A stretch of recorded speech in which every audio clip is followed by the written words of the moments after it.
nafi'an wa rizqan tayyiban wa amalan mutaqabbalan. Allahumma inna na'udzubika min ilmi la yanfa' wa min qalbin la yakhsha wa min nafsin la tasfa wa min du'a'i la yasma.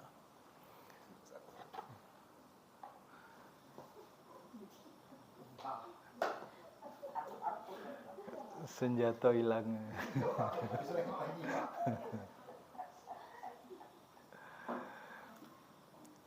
Alhamdulillah malam ini Allah Subhanahu wa taala kembali kumpulkan kita di majelis ilmu ini. Kata Nabi, majelis ilmu seperti ini adalah majelis yang menyebabkan Allah turunkan cintanya kepada hamba itu. Insyaallah. Majtama qaumin fi baiti min buyutillah yatluna alkitab wa yatadarrasunahu bainahum alla nazalat alaihimus sakinah wa ghasyahumur rahmah wa afatnahumul malaikah wa dzakarahullahu fi man indah. Allah menyebut nama orang-orang yang hadir dalam majelis ilmu seperti ini di hadapan para malaikatnya. Nanti kalau Allah sudah menyebutkan nama hamba-hambanya di hadapan malaikat, jadi dalam hadis itu dijelaskan begini, innallaha idza habba 'abdan da'a Jibril faqala. Kalau Allah itu sudah suka, sudah cinta pada seorang hamba, maka Allah akan memanggil Jibril, lalu dia berkata, lalu Allah berfirman, inni uhibbu fulan fa'ahibbahu. Sungguh kata Allah, aku mencintai hambaku itu, mencintai fulan, maka cintailah dia. Jadi kalau Allah mencintai kita, maka Jibril juga mencintai kita. Nanti dalam hadis ini sahih riwayat Muslim, kata Nabi sallallahu alaihi wasallam, qala thumma yunadi fis sama' fayaqulu innallaha yuhibbu fulan fa'hibbuhu. Qala fayuhibbuhu ahlus sama'. Jadi lalu kemudian Jibril, jadi kata Allah, Jibril, aku mencintai dia.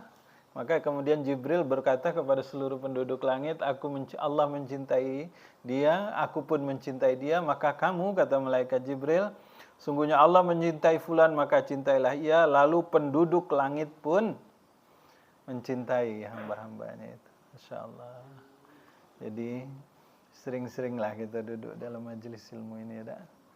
Kalau minggu lalu kata Imam Hasan Al-Basri itu istaktsaru minas salihin, senantiasa berkumpullah selalu, berbanyak-banyaklah berkumpul bersama orang-orang yang saleh. Semoga nanti Allah Subhanahu wa taala memberi kita syafaat di yaumul akhir insyaallah. Baik, mari kita sambung tema kita pekan yang lalu. Pekan lalu kita mentadaburi surat Al-Fil. Surat itu memberikan penegasan tentang betapa Allah Subhanahu wa taala itu sangat memuliakan Baitullah Ka'bah. Dan orang-orang yang memuliakan Ka'bah juga insyaallah akan Allah muliakan. Nah, hari ini kita bahas surat yang dekat, kita mengulang-ulang nih. Surat Quraisy, ya. Surat Quraisy, nama surat ini Quraisy. Tidak pakai al. Karena banyak di antara kita tanpa sadar surat apa? Al-Quraisy. Karena ini nama suku. Jadi nama orang, nama suku itu tidak pakai al, tidak pakai an di depannya. Surat Nuh ya surat Nuh. Surat Yusuf, surat Yusuf. Surat Hud, ya surat Hud, itu nama-nama Nabi. Surat Maryam, ya Maryam, tidak pakai al, tidak pakai an, tidak pakai am gitu. Nah, sama ini Quraisy. Quraisy ini nama suku, ya. Jadi kata Nabi sallallahu alaihi wasallam ada 7 keistimewaan orang-orang Quraisy itu. Sebelum kita bahas surat Quraisy ini ya. Ada 7 keistimewaan orang-orang Quraisy yang tidak dimiliki oleh orang lain gitu. Yang pertama kata Nabi, satu-satunya suku yang namanya dijadikan nama surat di Al-Quran. Tak katik satupun nama suku di atas muka bumi ini yang dijadikan nama surat. Oh suku Melayu ada kate. Jambi dak ada, Minang dak ada, Palembang dak kate juga kan. Jawa dak ada. Batak juga dak ada kan. Yang ada Quraisy. Ini menunjukkan kemuliaan Quraisy. Dikatakan juga bahwa Nabi berasal dari suku itu. Nanti salah satu yang istimewa dari Quraisy itu dalam hadis dikatakan yang ketiga,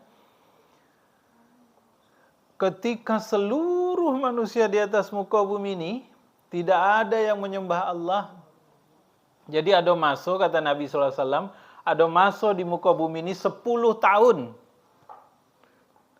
Tidak ada yang menyembah Allah kecuali Quraisy.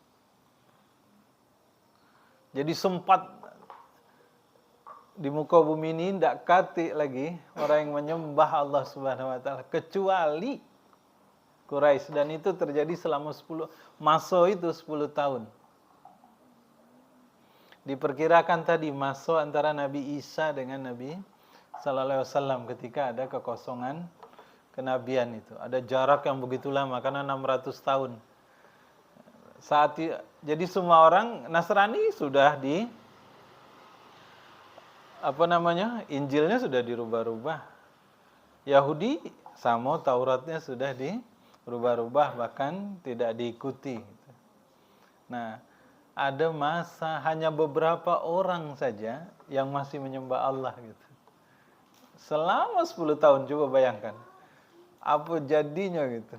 10 tahun di atas muka bumi ini tidak ada yang menyembah Allah kecuali Quraisy. Gitu. Ya. Itu misalnya salah satu keistimewaan Quraisy. Ya. Setidaknya 3 hal itu saja sudah luar biasa. Kan? Nama sukunya jadi nama surat dalam Al-Quran. Nabi SAW lahir keluar keturunan dari suku ini. Dan tadi yang lebih monumental itu adalah suku Quraisy satu-satunya suku yang menyembah Allah ketika tidak ada yang menyembah Allah selama 10 tahun di atas muka bumi ini. Mari hari ini kita lihat surat ini. Jadi surat Quraisy ini adalah surat yang ke 29 kalau berdasarkan urutan turunnya.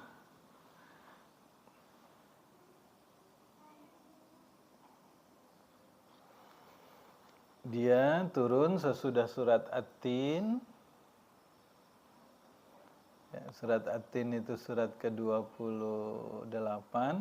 Nanti sesudah At-Tin, Quraisy, baru surat yang ke-30 Al-Qari'ah. Itu kalau berdasarkan urutan turunnya. Surat Quraisy ini masih turun di Makkah. Ada 4 ayat pendek ayat ini kan. 4 ayat 17 kata. Dan 73 huruf. Baik, bismillahirrahmanirrahim. Li'ilafi Quraisy ilafihim rihlatash shita'i was-sayf falyabudu rabb hadzal bait alladzi at'amahum min ju' wa amanahum min khauf. Bapak Ibu sekalian, abang ayo keluarga semua. Yang pertama, kalau kita lihat dari urutannya ya, dalam surat, kalau berdasarkan urutan turunnya tadi surat Tin, Quraisy, baru Al-Qari'ah. Apa hubungan surat At-Tin dengan surat Quraisy?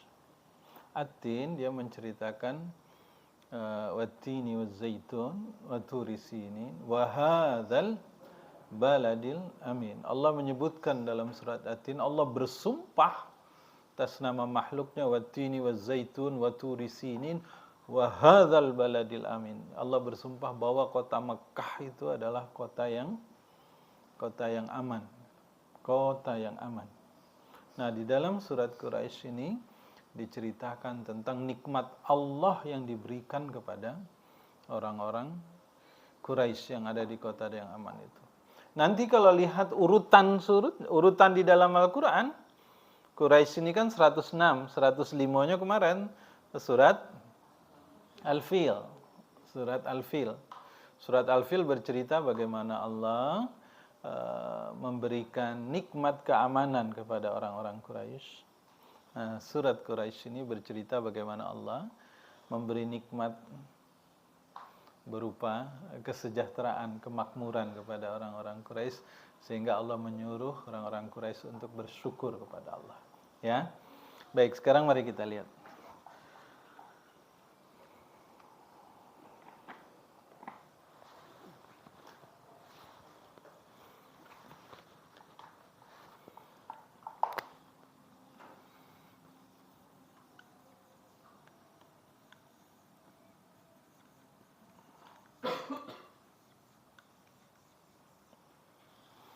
Yang pertama, kalau kita, jadi surat Al-Fil dan surat Quraisy ini dua surat yang berhubungan, sangat dekat.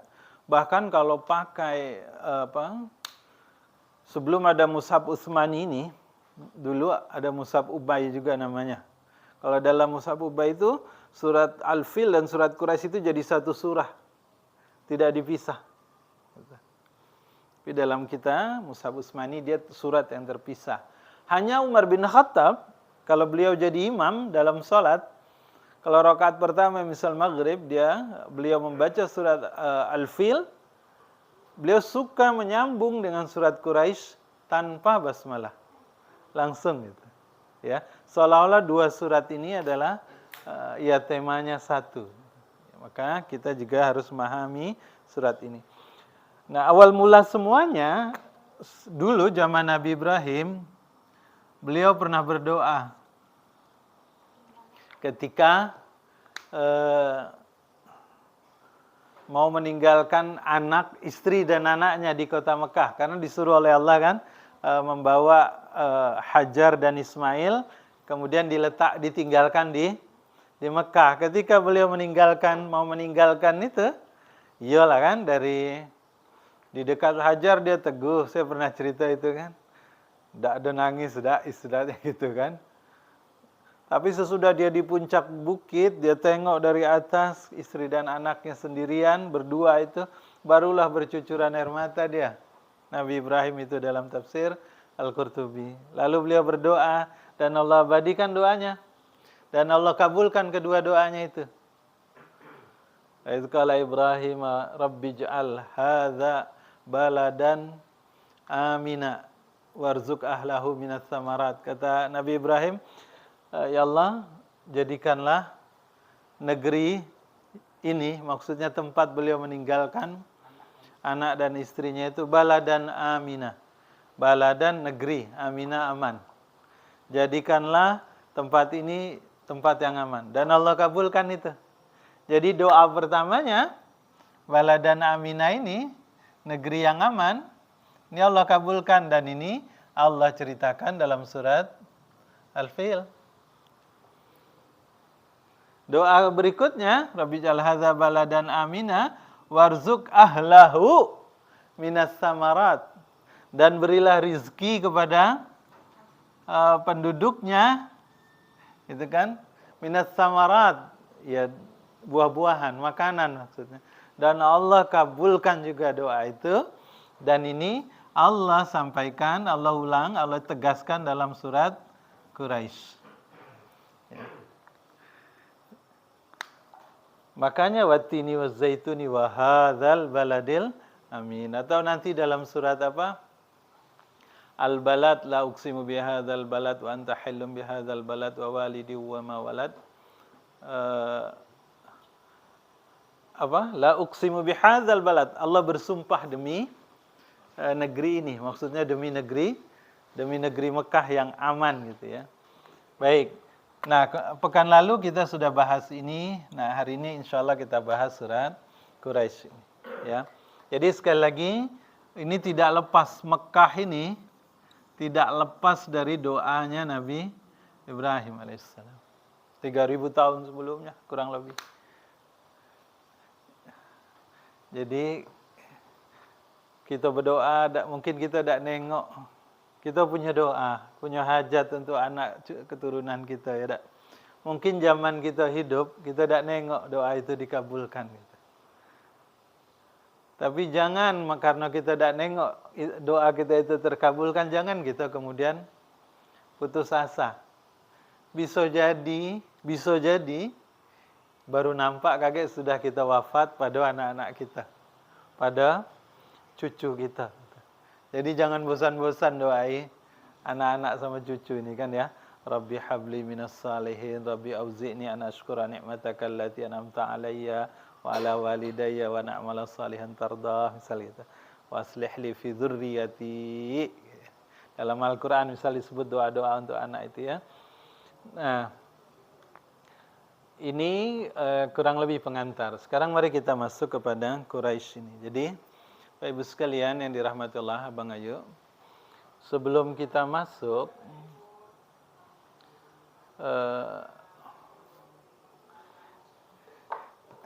ini panjang ceritanya kalau saya cerita sejarah, kita langsung masuk kala-kala itu ya. Bismillah, mari kita lihat suratnya ya. Saya sambil cerita nanti sambil masuk suratnya kita cerita sejarahnya. Ayat 1 pendek dia, ya. Bismillahirrahmanirrahim. Li'ilafi. Ini kita banyak salah di sini.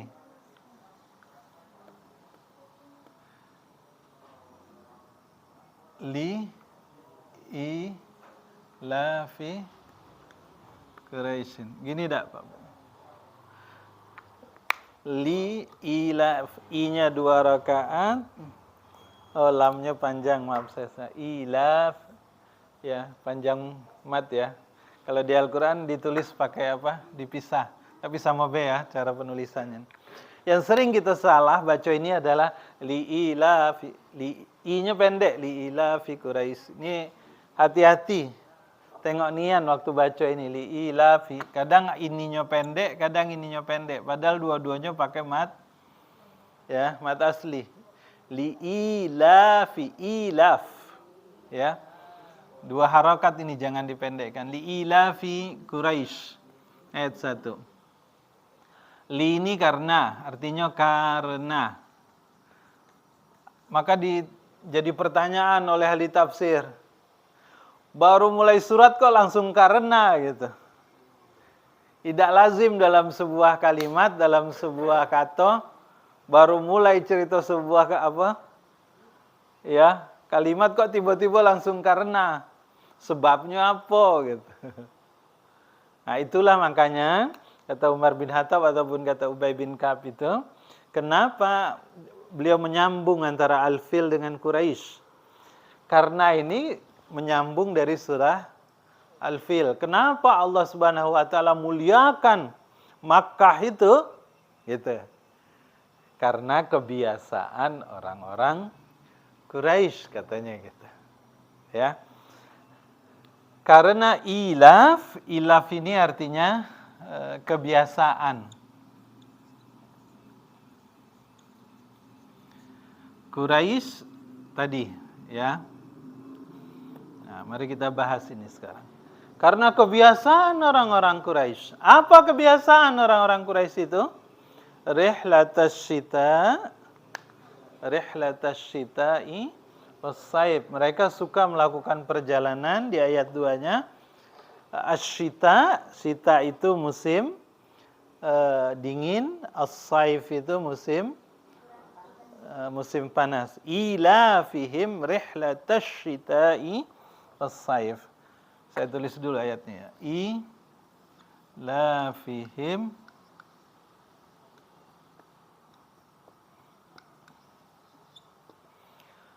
rihlatash syita'i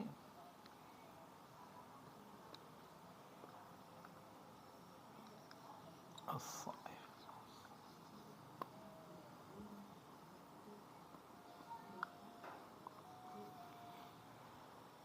Karena kebiasaan orang-orang Quraisy, apa kebiasaannya? Kebiasaan mereka ila fihim rihlatas syita, melakukan perjalanan. Yang mana? Ilaf. Ini. Iya panjang. Ini. Iya. Oh, cara menulisnya. Ini pakai Hah? Pakai. Ilaf itu 2 harakat.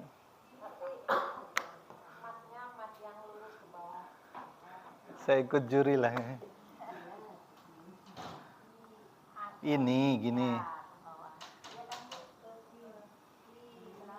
Ilaf, kebiasaan tuh pakai iya soalnya. Ilaf di sini. Ini mushaf yang mana nih, Pak? Kalau yang juga Madinah juga pakai. Oh, tapi kalau yang Madinah, Hamzah ada garis. Iya, ada panjang. Ini. Ada matnya. Iya. Kedudukan ya itu, Pak. Iya. 2 harakat jadinya. Iya, ada harakat panjang, tapi bukan ya doang. Iya, itu cara nulis, Pak. Tapi bacanya sama 2 harakat. Oke. Jadi ini kebiasaan mereka. Kebiasaan ya. Rihlatash syita, melakukan perjalanan asyita. Syita ini musim. Pokoknya ingat baik. Banyak embunnya dari mulut tuh asyita berarti musim dingin nih. As-saif, saif angin, musim panas. Nah, mari kita tengok apa nih kebiasaan orang-orang Quraisy itu. Lalu siapa pemilik ilaf ini?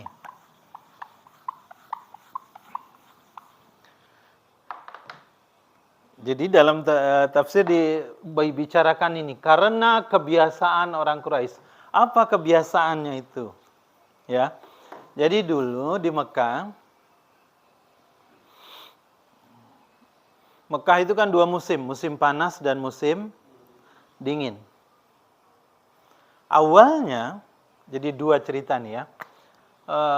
Awalnya kalau Mekah musim panas, ya, mereka akan pergi, kalau Mekah musim dingin mereka tetap ada di Mekah. Ini orang Quraisy nih. Mereka tetap di kotanya, tapi kalau musim panas, mereka tidak tahan. Mereka akan pindah sementara, itu pergi ke Taif. Karena Taif itu pegunungan. Bahasa kita ini macam kerinci. Jangkat. Dingin. Ya macam kerinci lah. Taif itu dingin, sejuk, buah-buahannya. Jadi kalau parfum. Orang Arab kan suka betul parfum.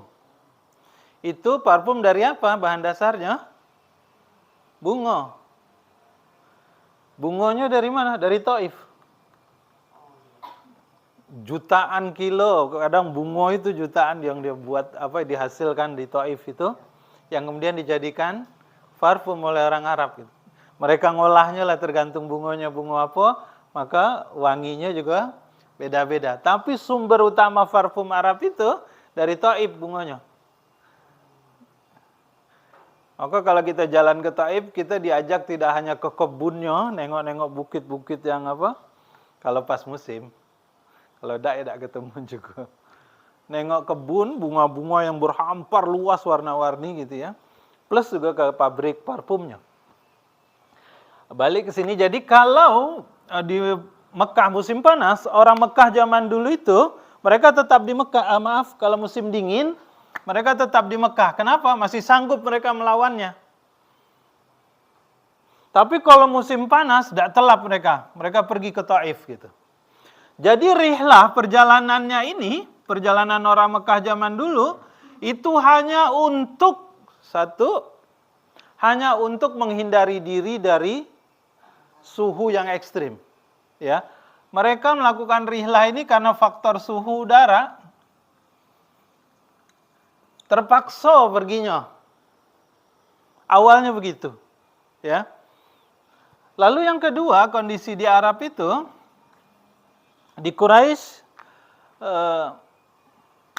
dulu mereka tidak kekeluargaannya itu tidak terlalu kuat, masih masing-masing. Ya, hanya antar suku ada sedikit, kalau keluarga dekat saling memperhatikan, tapi kalau jauh mereka tidak peduli. Sehingga ada kebiasaan di Quraisy itu,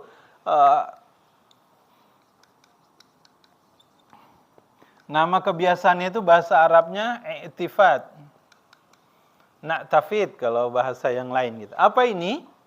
Jadi orang-orang Arab itu, kalau mereka satu keluarga, maaf orang Quraisy nih ya, orang Mekah, kalau satu keluarga mereka kehabisan bahan makanan, dan mereka juga minjam segala macam, mungkin tidak telap lagi.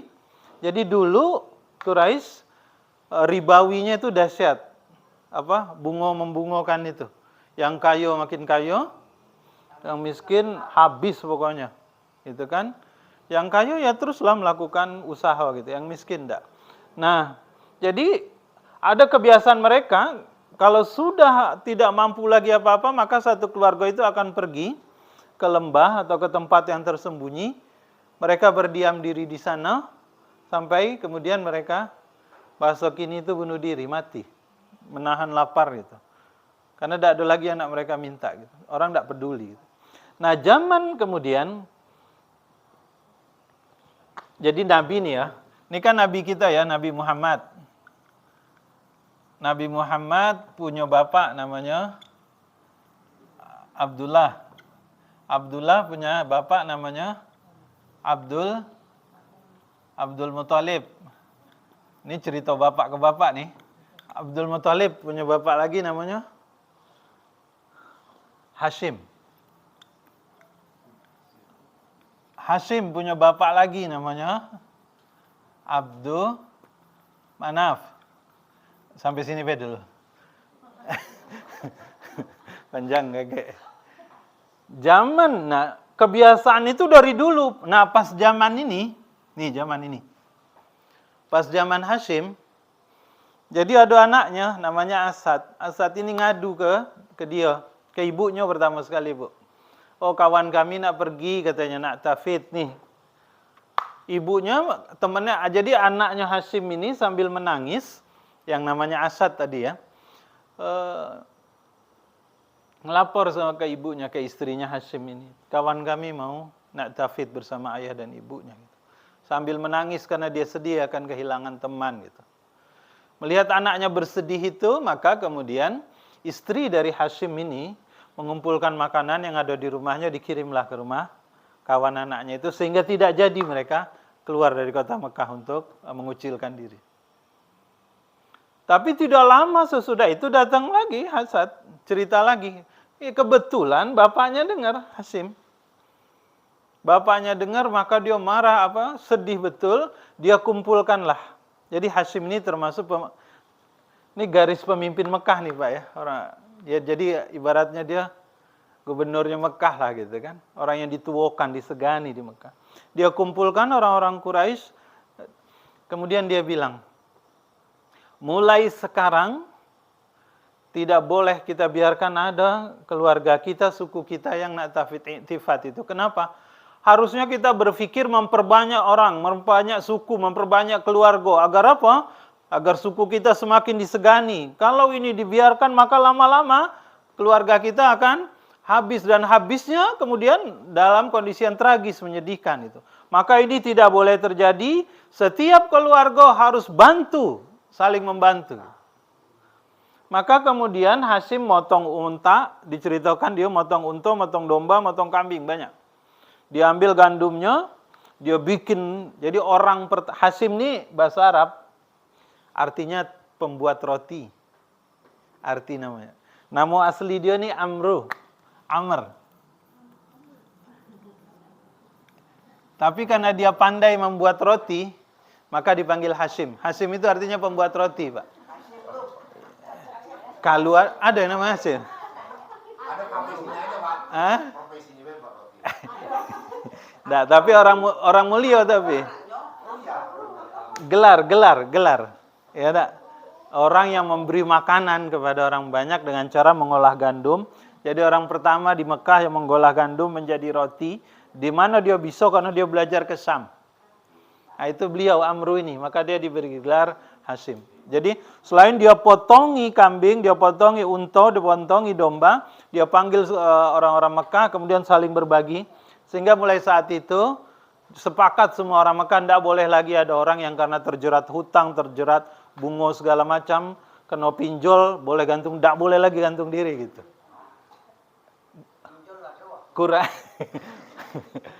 Kurang lebih begitulah karena bungo bebungo tuh. Dan bunga bebungonya kan apa? Bukan lagi apa? Macam mana bunga beranak-beranak itu yang macam mana? Mekah waktu itu. Ya. Salah satu nabi, kenapa nabi kita itu banyak berdiam diri di menjelang umur 40 itu? Karena nabi tidak sanggup, bingung nabi menyelesaikan masalah ekonomi di Mekah itu. Dia sudah sama Khadijah bantu tetangganya yang terjerat hutang selesai. Lepas orang itu, belakang rumah kena lagi. Ini dia selesaikan, ado lagi. Ini selesaikan, rumah belakang lagi. Jadi tidak sudah gitu.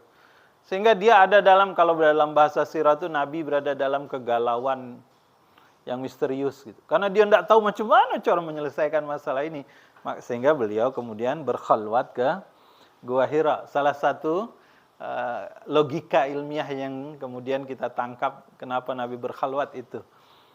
Balik ke sini.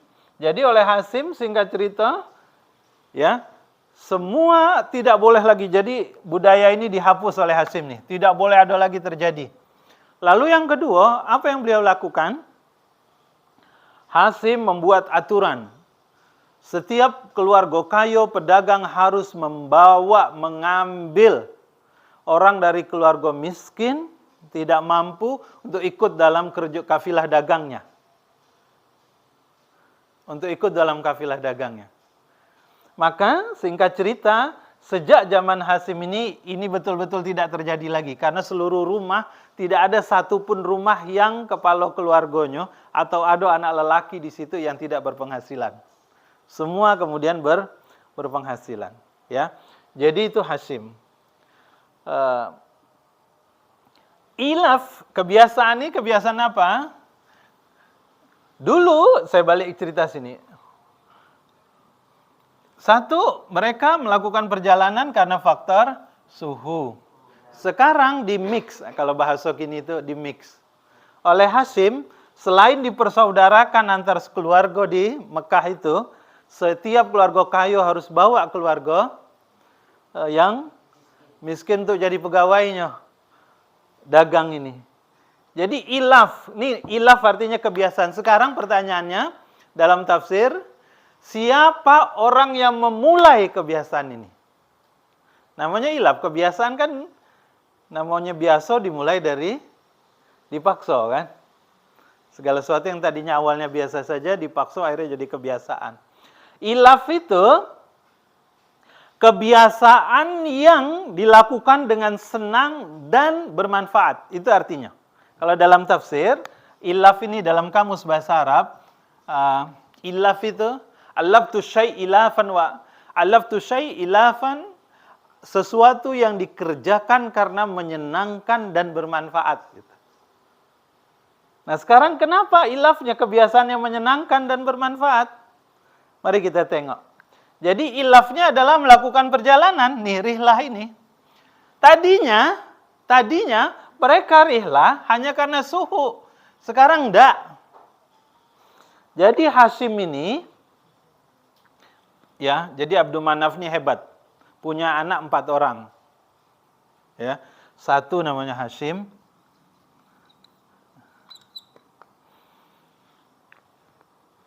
Yang kedua namanya Abdusam. Yang ketiga namanya Muttalib. Yang keempat namanya Naufal. Nih, hafal, kenapa saya hafal? Karena cerita ini saya jadi hafal. Hashim ini, jadi Abdul Manaf melatih keempat anaknya ini, hebat beliau Abdul Manaf ini.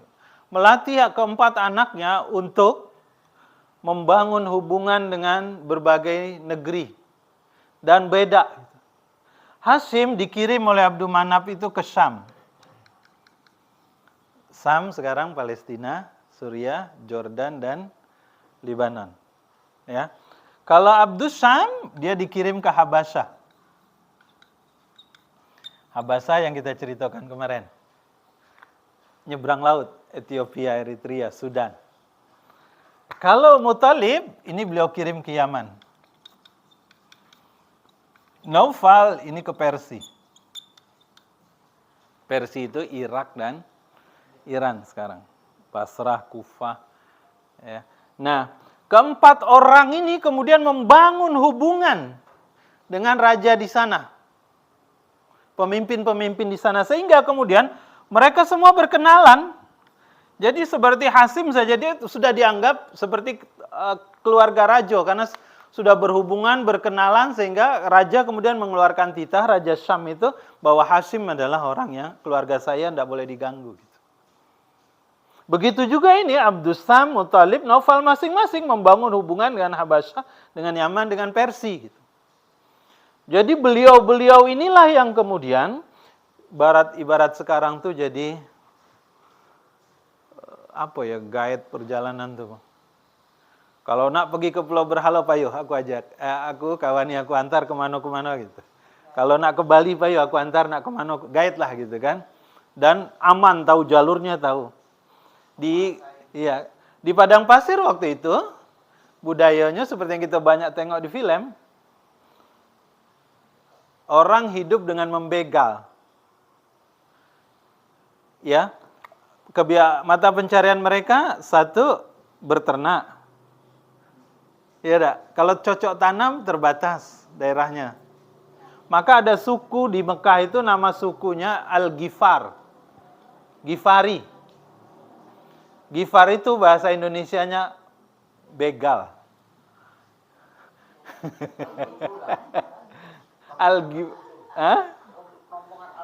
Iya, begal yuk. Ada orang jalan bawa harta banyak, dihadang, rampok, Al-Ghifari, begal. Ada yuk nama anak Ghifar. Iya dak? Tapi tidak apa-apa, tidak usah diganti. Karena ada nama sahabat Nabi yang hebat, Abu Dzar Al-Ghifari. Memang hebat itu. Iya, betul. Itu orang hebat ahli surga, insya Allah. Nah.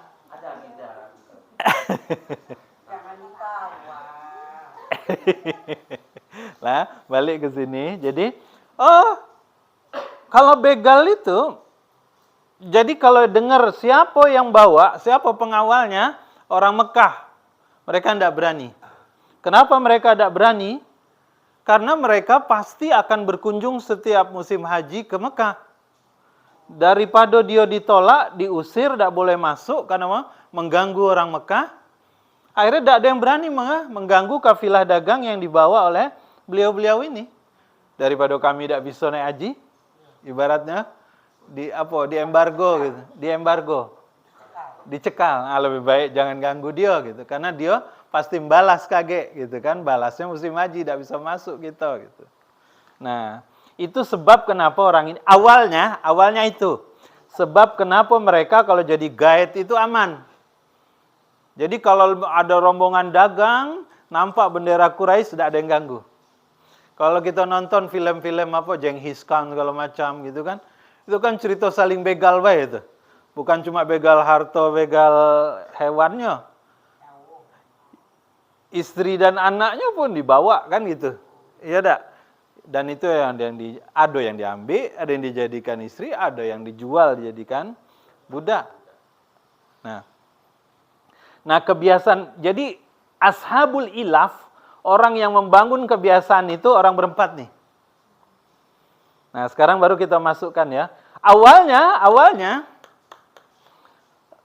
sebelum mereka ini membangun jaringan, ini namanya jaringan ya. Ini orang melakukan rihlah lebih karena suhu udara, bukan karena nak berdagang. Nah, oleh Hasyim, karena nengok kemiskinan segala macam, orang hidup di sana kan tidak ada yang bertani. Di Mekah kan tidak bisa nanam padi. Yang punya hewan baik yang bisa hidup. Iya kalau dia kaya. Yang tidak punya macam mana? Gitu. Nah, singkat cerita tadi dipekerjakan, Mereka buatlah istilahnya ini rute dagang. Pas musim dingin di Mekah, mereka cari daerah hangat. Di mana yang hangat? Di Yaman. Kenapa Yaman itu hangat? Karena daerah pantai. Sehingga kalau musim dingin, asyita, musim dingin nih, mereka pergi ke Yaman. Apa yang dilakukan di Yaman? Ngambil barang-barang dagangan yang ada di Yaman. Yaman itu kan tepi laut, tidak? Kalau kita nengok di peta itu. Ini mau nyoba peta saya, tak? Yaman ini, Eden, Pelabuhan Eden, Son'a sekarang, dia menampung barang-barang dari India, jalur sutra. Kalau cerita jalur sutra, masuknya dari Yaman. Ya, jadi barang-barang dari Asia Selatan, dari India, sampai Asia Tenggara, ya, rempah-rempah Indonesia itu, berlabuhnya di sini, di Yaman. Orang Arab kan suka makan cabai bubuk itu, tak? Dari mana cabai itu? Dakati, Indonesia, dari daerah Asia, Asia Tenggara, Asia Selatan. Gitu. Kalau rempah, gaharu itu, yang harum-harum untuk dia keliling-keliling Ka'bah, ada yang berbaun-baun itu, dari Indonesia itu, dari dulu. Ya. Makanya termasuk kafur barus, kafura, dan itu diabadikan dalam surat Al-Insan. Hal ata 'alal insani hinun minad dahri lam yakun syai'an madhkura. Nanti di ayat 4-nya cerita kafura, kafur barus. Itu juga dari Indonesia. Nah, dari Yaman ini tadi ya rempah-rempah dan segala macam tadi itu. Mereka belilah barang dari Yaman ini. Ya, jadi musim dingin tidak di Mekah. Berjalanlah mereka, sekali berjalan tuh kan sampai 1000 unta. Namanya rombongan tidak bisa ngebut, jalan pelan-pelan. Nah, maka dia perlu nian itu, perlu centengnya gitu. Dan itu centengnya Quraisy. Ya. Nah, jalan sampai di Yaman, mereka beli barang-barang rempah-rempah termasuk kain. Kain dari apa, Bu? Zaman dulu kain dari kapas. Iya, ada yang dari kapas, ada yang dari sutra. Nah, ya sutra yang enggak mahal. Ya kan? Ini bahannya dari Asia Selatan semua. Sudah? Jadi mereka beli ini Yaman, mereka bawa. Balik lagi jalan ke Mekah, sebahagian hasil belanja itu mereka pakai untuk kebutuhan dewek, sebahagian untuk mereka jual. Maka contoh Utsman bin Affan dulu itu atau Abdurrahman bin Auf, baru satu orang itu punya berapa banyak kontainernya kalau bahasa sekarang? 700 unta. Utsman, Abdurrahman kan sampai 700 unta itu diceritakan. Satu orang kaya. Jadi berapa orang kaya di Mekah, berapa saudagar, berapa perusahaan zaman itu, sekali jalan tuh luar biasa gitu. Panjang sekali. Nanti selesai, ya. Jadi balik ke Mekah sudah menjelang musim panas. Oh, di musim panas mereka kemana? Awalnya ke Taif. Sekarang enggak lagi. Mereka pergi ke Syam. Nih. Kenapa ke Syam? Kalau batas Taif cuma sekedar ngilangi panas bae, tapi ke Syam sama sejuk, tapi di sana selain menjual rempah-rempah, menjual kain, mereka bisa beli gandum. Gandum, zaitun, apa lagi itu? Watin, atin, buah-buah tin, buah zaitun itu ya dari sini. Gandum. Jadi kalau di Arab, di Mekah, di Madinah ada roti, zaman dulu, itu berarti dari gandum. Gandum juga dari mana? Dari sini nih, dari Suriah, Jordan, Lebanon, Palestina itu. Jadi ini beli gandum, ya, zaitun untuk obat, tin, gitu ya, dan sebagainya. Produk-produk dari sana. Makanya kemudian apa yang terjadi? Orang Mekah itu macam orang Singapura sekarang, Bang. Dia kecil, tapi dia jadi pelabuhan macam awak lah yuk. Minyak dari Tanjung Jabung Timur, dari Sabak, dari Tungkal. dikirim ke Singapura. Yang beli Singapura, karena awak tidak tahu ngolahnya. Oleh Singapura diolah, sikok jadi Pertalite, sikok jadi Pertamax, sikok awak yang beli dengan harga lebih, padahal benda itu benda kita gitu. Tapi karena awak tidak bisa ngolahnya, termasuk juga bahan bakar pesawat apa namanya? Aftur. Iya dah, aftur sama. Barangnya, minyaknya itu dari Siti, dari Tungkal, dari Sabah lah dibeli oleh Singapura, pipanya kan sampai sekarang ke Singapura. Di pipa laut itu. Ya, dia yang beli, dia jual balik ke kita. Dia beli murah, kita beli mahal gitu kan.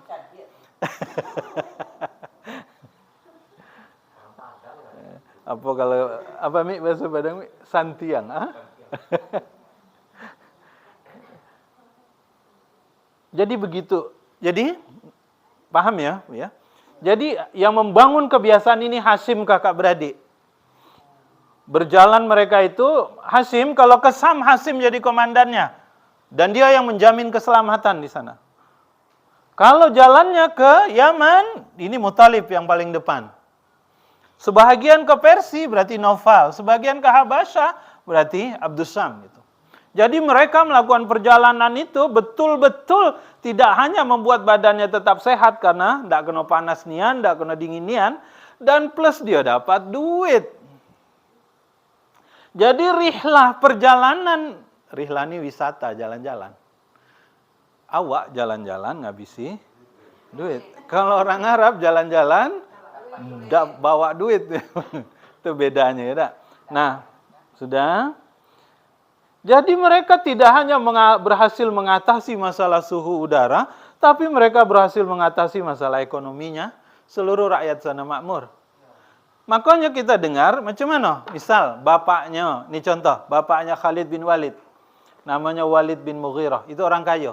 Kalau musim haji, dia bagi sampai 1000 kain untuk jamaah haji yang dia tengok kainnya, ya tidak bagus. Ada yang nyembelihkan sampai 1000 unta musim haji itu. Kenapa? Karena memang mereka kaya raya. Padahal daerah panas berdengkang macam itu yang tidak bisa nanam apa-apa. Tapi kok mereka bisa kaya raya begitu? Banding dengan awak. Apa yang tidak tumbuh di Jambi ini? Tidak, sekali cucuk batang singkong tumbuh dia. Cuma kenapa? Itulah tadi. Ini hebatnya pesan surat Quraisy itu. Pesan surat Quraisy menceritakan bagaimana sebuah daerah yang tandus gersang, tidak punya sumber daya alam apa-apa, tapi kaya raya penduduknya. Ini belum ada minyak nih, Bang. Belum ada minyak. Karena minyak baru dieksplorasi baru inilah tahun 1937 Raja Faisal Faisal King Saud Saudi Arabia, Saud lah ya. Baru zaman ini dieksplorasi. Sebelum ini beratus-ratus tahun, beribu tahun belum ada itu. Kebiasaan dia inilah. Jadi kebiasaan itu dimulai oleh Hasyim, dilanjutkan oleh Abdul Muthalib, dilanjutkan juga oleh Abdullah. Makanya Abdullah wafatnya di Madinah. Itu balik dari Syam. Dari Syam mampir di Madinah, sakit, meninggal, dikubur di sana. Ya, banyak nih yang ceritanya. Lah, sampai di sini kita balik. Jadi apa maksud li'ila fi Quraisy? Jadi li ini li ta'ajjubi kata orang nih, li ta'ajjub. Menunjukkan keheranan gitu. Hebat kebiasaan dia tuh. Kok bisa dia membuat sebuah ilaf yang seperti itu, kebiasaan yang luar biasa. Yang tidak hanya untuk orang kayanya baik, tapi semua penduduk Mekah kemudian menikmati manfaat dari adanya ilaf ini, kebiasaan ini. Mungkin bahasa kita ini tradisi, ya. Jadi luar biasa dia. Jadi karena kebiasaan orang-orang Quraisy. Siapa Quraisy ini? Nih kita cerita, karena ini ayatnya tentang Quraisy, kita cerita apa? Asal-usul Quraisy segala ya. Apa makna Quraisy itu?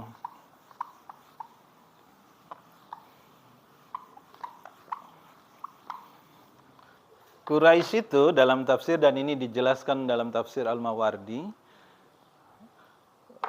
ada beberapa, apa makna Quraisy ini? Kenapa mereka dikasih nama Quraisy gitu ya? Yang pertama, Quraisy ini dari kata taqarrasha, ya.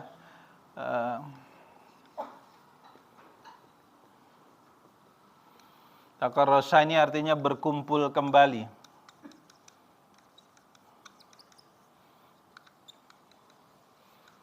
Apa maksud berkumpul kembali? Zaman Nabi Ismail berkembang biak, turun-temurun, menguasai kemudian memimpin Mekah. Sampai suatu saat terjadi perebutan kekuasaan, keturunan Nabi Ismail kemudian tidak lagi menjadi pemimpin di Mekah itu. Maaf saya tidak ingat tahunnya. Sehingga kemudian yang menguasai adalah Mbah Sokin itu pendatang. Ya, yang menguasai Mekah itu. Sehingga karena daripada dibunuh, maka berserak-seraklah keturunan Nabi Ibrahim ini. Ya, keturunan Nabi Ismail berserak-serak. Ada yang sampai ke Yaman, pokoknya di mana-mana gitu. Nah, zaman Nadar bin Kinanah. Jadi urutan yang keberapa dari Abdul Manaf itu ya. Dia kemudian ketika dia jadi pemimpin, dia rebut lagi kekuasaan di Makkah itu, kemudian dia kumpulkan lagi keturunan Nabi Ismail, dipanggil dari mana-mana itu kumpul. Karena inilah tanah kita, inilah tempat rumah kita gitu. Makanya disebut taqarrasha, panggilan sayangnya Quraisy. Ya. Artinya berkumpul kembali, kata Quraisy. Ya. Quraisy yang kedua, dia berasal dari kata qarrasa. Qarrasa itu artinya orang yang hidup menghidupi dirinya dari berusaha secara mandiri. Ya, maksudnya orang-orang yang menghidupi orang yang berusaha gitu ya. Dan memang orang-orang Quraisy ini tidak beternak, tidak bertani, tidak bercocok tanam, tapi mereka berdagang, mereka hidup dari aktivitas perdagangan. Maka namanya qarrasa, orang-orang yang hidup dari berusaha. Nanti Quraisy kata Imam Al-Mawardi juga berarti dari kata al-qarsi. Qarsi itu artinya memeriksa. Apa maksud memeriksa? Orang Quraisy ini kalau musim haji, jadi musim haji ini kan bukan cuma zaman Nabi Muhammad ya. Karena ini sudah peninggalan yang sejak zaman Nabi Ibrahim. Jadi sejak zaman Nabi Ibrahim, walaupun agama ini sudah dirubah-rubah isinya, tapi kebiasaan haji tidak berubah. Tetap ada. Nah, ketika musim haji, orang-orang Quraisy ini, orang-orang Mekah ini suka sekali memeriksa dia. Ditengoknya nanti jemaah haji yang datang, diinspeksi kalau bahasa sekarang tuh. Siapa yang balik dak kate akomodasi? Apa akomodasi itu? Nak balik dak kate ongkos, itu diongkos. Bukan cuma dipotongi makanan selama tinggal di Mekah, dikasih kain baju yang bagus-bagus gitu. Diperiksa juga al-qarsi kalau bahasa. Apa? Siapa yang dak punya duit dikasih disangui kalau. Ini untuk ongkos balik supaya sampai ke rumah selamat gitu. Maka mereka disebut Quraisy, orang yang suka ngasih sangu untuk orang balik ke kampungnya dewek-dewek musim haji itu. Nah, kata Ibnu Abbas yang keempat, Quraisy itu dari kata al-kirsi. Al-kirsi itu makhluk yang paling kuat di lautan yang dak kati lagi lawannya. Ikan hiu. Kan yang berkuasa di laut itu ikan hiu. Jadi Quraisy ini karena mereka itu hebat-hebat, mereka dijuluki sebagai ikan hiunya daratan gitu. Kenapa disebut al-kirsi, dihubungkan dengan ikan hiu itu? Jadi diceritakan salah satu orang-orang tua di Mekah, di Quraisy itu, mereka pergi ke arah Yaman sana itu, bertemu lautan, lalu ketemu ikan hiu, dan mereka diceritakan berhasil mengalahkan ikan hiu itu, kata Ibnu Abbas, sampai kepala ikan hiu itu dibawa ke Mekah gitu, sebagai lambang bahwa mereka bisa mengalahkan raja lautan gitu. Sehingga mereka disebut al-kirsi, Quraisy. Yang mana yang benar penamuan ini Allahu alam. Tapi semuanya masuk. Memang mereka kerjakan semuanya gitu. Gabungan dari semua ini, ya. Jadi Quraisy ini orang-orang yang istimewa sekali. Jadi liila fi Quraisy ila fihim, kebiasaan mereka rihlah mengadakan perjalanan asyita'i wasaib.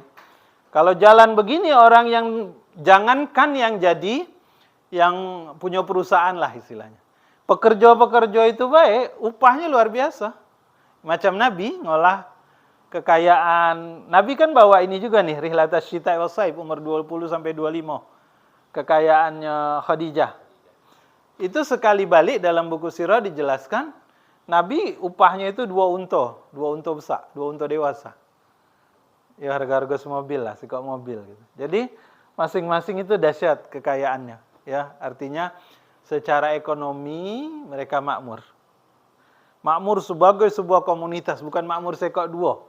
Kalau sebelum zaman Hasim ini makmur sekok dua, yang kaya makin kaya, yang miskin makin miskin. Tapi sejak zaman Hasim tidak katik lagi. Tetap bahwa yang kaya tetap ada, tetapi tidak ada lagi orang yang mati karena kelaparan, ya. Nah, ila musim panas di Mekah, mereka pergi ke musim dingin di Mekah, mereka pergi ke Yaman. Musim panas di Mekah, mereka pergi ke Syam. Yang diceritakan yang kuat begini. Makanya Nabi kaget itu ketemu kan, lagi dibawa sama Abu Thalib ke Syam, ketemu pendeta, kata pendetanya, ada tanda kenabian, ada awan. Itu terjadinya di sini. Ada awan ngikuti Nabi, ada Nabi berteduh di bawah pohon yang hanya berteduh di pohon itu adalah nabinya Allah. Dan dia tengok karena penasaran, ditengoknya di pundaknya nih, rupanya adonian tanda kenabian itu pada Nabi kita Muhammad SAW. Ceritanya itu terjadi di Syam. Bukan di Mekah, bukan di dekat-dekat rumah Nabi atau di misalnya di Hudaibiyah apa di Arafah, enggak, di Syam kejadiannya, ya. Oke. Sudah sampai di sini. Jadi ini gambaran bagaimana Allah Subhanahu wa taala memberikan kemakmuran kepada orang-orang Quraisy itu.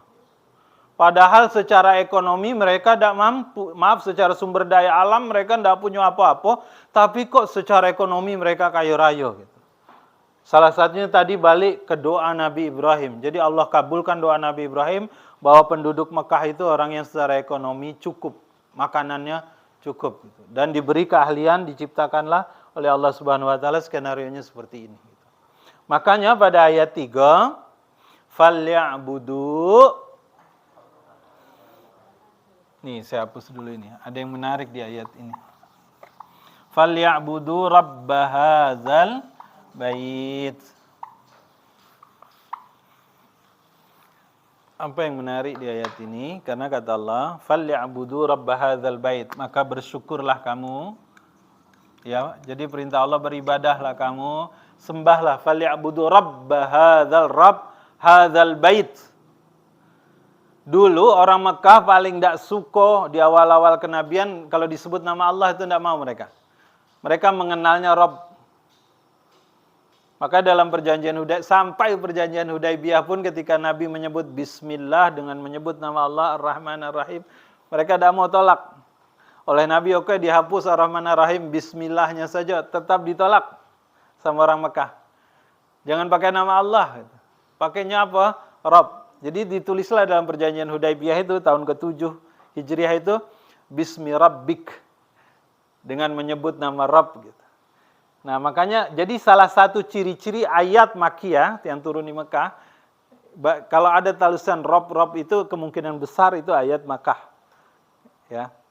Karena istilah Allah mereka belum tidak disukai dan Allah tahu itu, maka Allah sebut falyabudu rabb hadzal bait, sembahlah Rabb hadzal bait, rumah ini maksudnya Ka'bah, ya. Yang dulu Ka'bahnya Allah jago dari pasukan Abraha itu mau dihancurkan, Allah tolong dengan burung gitu ya. Rabb hadzal allazi at'amahum, Rabb kamu yang memberi kamu, at'amahum makanan, wa amanahum rasa aman, min khauf. Coba lihat ini. Dulu kita kecil-kecil belajar pelajaran PMP, tak? Cerita GBHN, cerita Repelita, masih ingat lah kita. Dan coba perhatikan, Soeharto itu pendekatan kepemimpinannya dua. Satu, stabilitas ekonomi. Ini garis besar Soeharto nih. Jokowi sedikit berubah, tapi ini sambil contoh Soeharto saja. Soeharto stabilitas ekonomi dan stabilitas keamanan.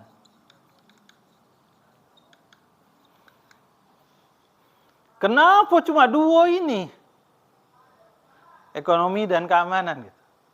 Oh, rupanya ini yang Allah bilang dalam surat Quraisy ini. Aman, ekonomi gitu. Kalaulah dari dulu kita belajar, tidak payah mikir-mikir, membuat GBHN segala macam gitu. Pendekatannya dua, mensejahterakan masyarakat itu. Seko harus aman, yang kedua makanan cukup, sudah. Gitu. Sekarang ini yang jadi balik bermasalah nih kan. Makanya enak zamanku itu keluar lagi kan. Karena di ujung-ujungnya ekonomi bagus, ya aman ya pasti aman. Insya Allah aman lah kan. Walaupun sejak Petrus tuh lebih aman lagi. Kita kecil-kecil ya, ketemu Petrus itu kan, Bang. Kami ketemu itu, yuk pagi-pagi lagi main sama kawan sungai Toto. Nengok mayat banyak tato ya kan. Maka sejak itu sibuklah orang ngapus tato. Insyaallah.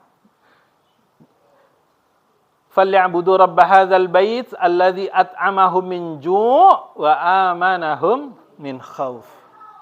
Jadi ini dua hal yang sebetulnya sangat dibutuhkan itu. Ya tak? Kalau pemimpin ternyata kuncinya ini baik. Negeri aman, kota aman, ekonomi cukup, insyaallah sudah selesai tugas dia gitu kan. Nah, selesai saya sampai di sini. Sekarang saya mau cerita. Apa pelajaran? Ini kan sejarahnya ya, tak? Sejarahnya. Sekarang apa pelajarannya untuk kita? Apa pelajarannya untuk kita? Satu, ini kata ulama, saya baca ini dalam tafsir, beberapa tafsir nih. Ada tafsirnya yang ditulis oleh profesor-profesor di Universitas Islam Indonesia, Jogja. Ada tafsir Al-Hikmah dari Bandung. Satu, katanya begini. Apa pelajaran buat kita dari surat Quraisy ini? Satu, dari kata ilaf ini. Nih, dari kata ilaf. Satu nih ya. Kalau kita, jadi surat ini bercerita tentang kunci sukses. Salah satu pesan dari surat ini adalah kunci sukses. Dan ini rasanya penting untuk kita perhatikan. Paling untuk kita mungkinlah terlambat, tapi buat anak-anak kita, anak cucu kita paling tidak. Ya, kunci sukses yang pertama itu ilaf. Bahwa untuk berhasil itu, ya harus anak-anak kita itu harus dilatih, harus dididik, harus memiliki kebiasaan yang baik. Ini kata ulama. Pesan pertama dari surat Quraisy ini, kalau kita kepingin anak-anak kita sukses, cucu kita sukses, maka latih dia dari sekarang. Didik dia dari kecil. Bangun kebiasaan yang elok. Dan itu yang kita tengok terjadi pada, kalau kita jalan ke pasar nih. Dulu, tengoklah ya. Cino nih tokonya sih kok punya anak 4. Anaknya mulai besar, dia minjam duit ke bank, dia bangun toko sikok lagi, disuruh anak pertama nikah urus. Waktu kecil-kecil anaknya lah yang jago toko tuh, tak penting sekolah, tak ada yang kuliah-kuliah orang Cina tuh, tak. Kadang cuma tamat SMP be. Ini nggak tahu orang lagi, Allah subhanahu. Lupa.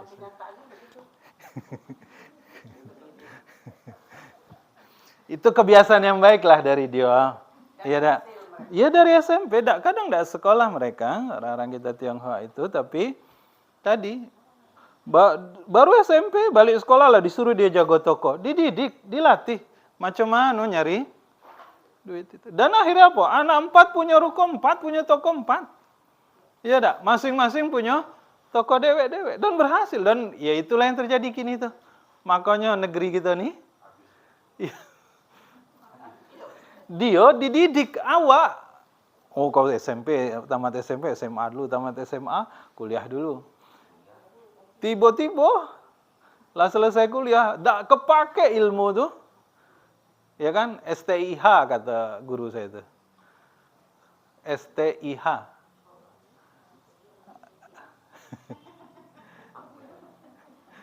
Sekolah tinggi, ilmu habis. Jadilah kerja lah tamat, tak tu pakai ilmu tu kan. Yang kedua, pesan dari Quraisy ini, jadi didik anak-anak. Kalau memang kita kepingin anak-anak kita berhasil tuh, memang perlu dibuatkan dari kecil itu dididik dia, dilatih. Ya paling tidak sebagaimana Nabi. Diajak lagi kecil, diajak dia nengok apa kerja bapaknya.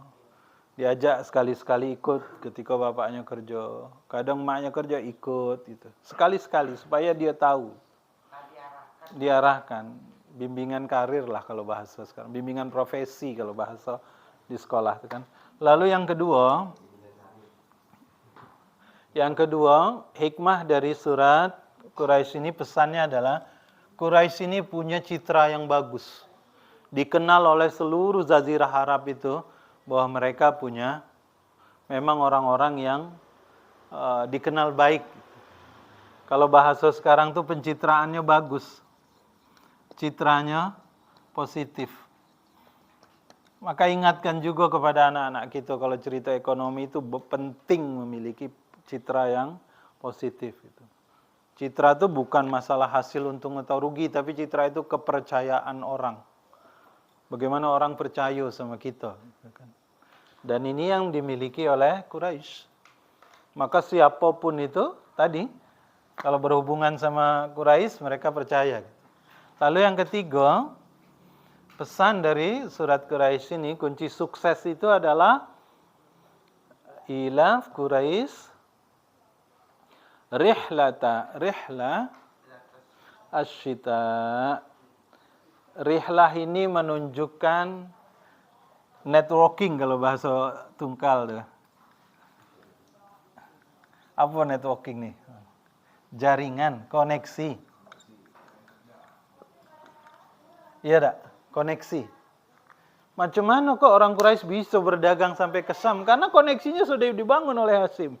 Oh, kok bisa mereka ke Yaman? Oh, sudah dibangun oleh siapa tadi? Muthalib, sehingga aman. Oh, kalau ke Persia oleh Naufal, kalau ke Habasyah oleh Abdus Sam. Jaringan koneksi itu penting.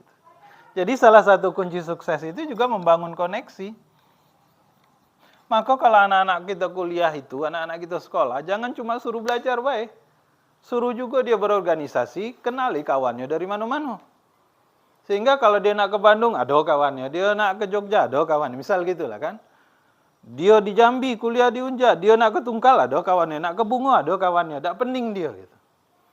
Itu baru dari urusan berkawan baik. Kalau nak berkunjung kemana, jelas ada yang dituju walaupun belum tahu. Gitu. Lah ada yang nunggu di sana. Gitu. Nah begitu juga apalagi dalam urusan dagang, jaringan, networking penting. Gitu. Jadi surat ini surat ekonominian. Ini pakai tinjauan ekonomi ya.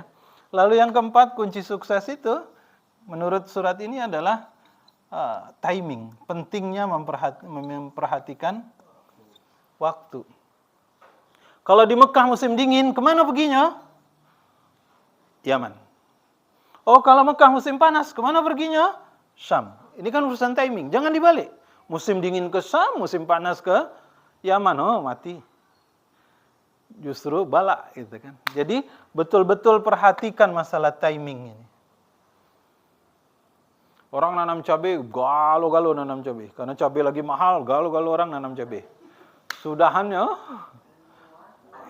hancur. Karena tidak ada yang mengarahkan gitu. Ya. Dan yang terakhir pesan surat ini adalah hendaklah senantiasa bersyukur, sebetulnya bersedekah ini. Salah satu kunci ekonomi, kunci berhasil dalam berusaha itu bersyukur, mendekatkan diri kepada Allah Subhanahu wa taala dan keluarkan juga gitu. Sedekahlah dengan orang-orang yang dengan orang lain bersedekah. Kenapa? Karena sedekah kita itu justru sebetulnya membangun buat relasi, memperkuat hubungan gitu. Ya. Baik, Abang, ayo keluarga semua. Malam ini cerita ekonomi gitu. Paling tidak ternyata Al-Quran itu hebat. Ya dak, kemarin dia cerita bagaimana tentang keamanan, ini cerita tentang ekonomi. Surat ini menggambarkan kelebihan orang-orang Quraisy. Kita pelajaran utamanya tadi ya, satu, ini merupakan pengabulan doa dari Nabi Ibrahim, ya. Ya, tentang keamanan. Yang kedua, surat ini menggambarkan bagaimana sebuah daerah yang tidak punya sumber daya alam apa-apa, dak kati, bukan ado, memang dak kati, tapi mereka bisa kaya raya. Kenapa? Karena mereka punya ilaf tadi, punya kebiasaan yang luar biasa. Nah, kita diajarkan nih. Surat ini memberitahu kita juga sebetulnya. Jadi pesan tersiratnya adalah dari surat ini, masa iya kita negeri yang kaya raya nih, mestinya tidak begini. Mestinya justru kitalah yang paling mestinya. Tanahnya banyak subur, airnya segala macam ada, dalam buminya bukan cuma minyak bumi, segalanya ada. Iya tak? Segalanya ada. Minyak, apa ya Jambi ini yang minyak, gas, emas, batu bara. Ya Allah. Yuk sekali jalan sikok mobil batu bara itu 24 juta duitnya tuh. Kalau dulu lagi rame-ramenya sampai 14.000 mobil semalam, 14.000, maka macet-macet sepanjang Idak dari Pauh sampai ke Talang Duku tuh. Mobil tuh penuh sudah, jalannya pendek, 76 kilo. Mobilnya entah berapa puluh kilo. Cobalah hitung semalam duit berjalan berapa. Kalau kali 7.000 mobil ya, berapa itu? 24 juta kali. Entah kemana-mana duitnya. Ya, awak cuma dapat macetnya, debunya, kecelakaannya. Gak kita tanyalah di akhirat tak siapa nih yang ngurusin. Nauzubillah min dzalik. Allahu a'lam bisawab. Balik ke sini lah ya tak. Intinya yuk ya ambil pelajaran dari surah Quraisy karena dia luar biasa sekali, masya Allah. Ya. Pantas Allah bilang wa hadza kitabun anzalnahu mubarak. Al-Quran ini diturunkan kepada kamu penuh dengan keberkahan. Maksud keberkahan itu apa? Ziyadat khairun katsirun, kebaikan yang sangat banyak. Satu surat yang 4 ayat yang pendek ini dia berisi tentang esensi langkah-langkah untuk memakmurkan masyarakat. Plus juga kunci-kunci untuk kesejahteraan sebuah negara, sebuah provinsi, sebuah kota. Masya Allah. Kalau saja, ya tak, Quran hilang ngelotok sejak dulu dikuasai oleh pemimpin-pemimpin kita, ya tak? Guru-guru kita, orang tua kita zaman dulu, ya Allah, ya Allah. Tapi ini semua sudah takdir Allah, ya tak? Ya, alhamdulillah kita belajar, mudah-mudahan kita bisa mengambil manfaatnya. Aku qauli hadza, demikian pengajian kita tadabbur surah Quraisy malam ini, mudah-mudahan bermanfaat. Subhanakallahumma wa bihamdika asyhadu an la ilaha illa anta astaghfiruka wa atubu ilaik. Tidak terasa lah 9:30 sudah ya. Assalamualaikum warahmatullahi wabarakatuh.